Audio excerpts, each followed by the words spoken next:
12,000 years ago, our island was covered in ice. Then gradually the forest began to return. Thousands of years ago, First Nations people began to arrive, living along the shorelines and in the forest. As recently as 100 years ago, there were giant fir and cedar trees up to 15 feet wide. It took 2 people a week to fell a single large tree. The forest protected the watershed, providing clear, clean drinking water. They protected the wildlife. They stabilized the climate. For their human visitors, both First Nations and later the new arriving settlers, the forests provided food, medicine, timber, peace, joy and solace at times of pain. In the 1930s and 40s, serious logging began in the Yellowpoint cedar area. Men with trucks and chainsaws cleared huge areas for sale as timber. It took 2 people less than an hour to fell a single tree. By 2019, most of the forested land that was not farmland had grown new trees that are now 80 years old and are beginning to recover their old-growth character. In the Yellowpoint area of Vancouver Island, until 2018, the forested ecological corridor ran all the way from Yellowpoint Lodge to Quesnel Lake and Tema Park. And yet the logging continues. Today, a feller buncher machine can fell a tree in 10 seconds. 2 people can fell 5 acres of forest in a day. We tried to save a deeply beautiful 60 acres parcel from being logged by a numbered company, but we failed. There's now a large 60-acre clear cut in the middle of what could have been an uninterrupted ecological corridor. In our efforts to save the forest, we, members of the Yellowpoint Ecological Society, learned that the only regulations that apply are those which protect riparian areas close to a creek or wetland and the occasional eagle's nest, and even they are weak and not necessarily enforced. For the rest, there is no protection, nothing at all. It can all be cleared without a single question or permit. It is ecological abandonment, complete ecological abandonment. The forest gives us so much. It protects our watershed and the water we drink. It stabilizes the climate, storing carbon in the trees and soil.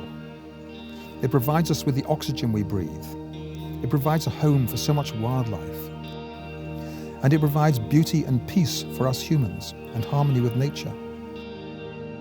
The coastal Douglas fir biogeoclimatic zone is the most endangered zone in the whole of British Columbia. How can we protect the forest? It is very difficult, but there are several possibilities.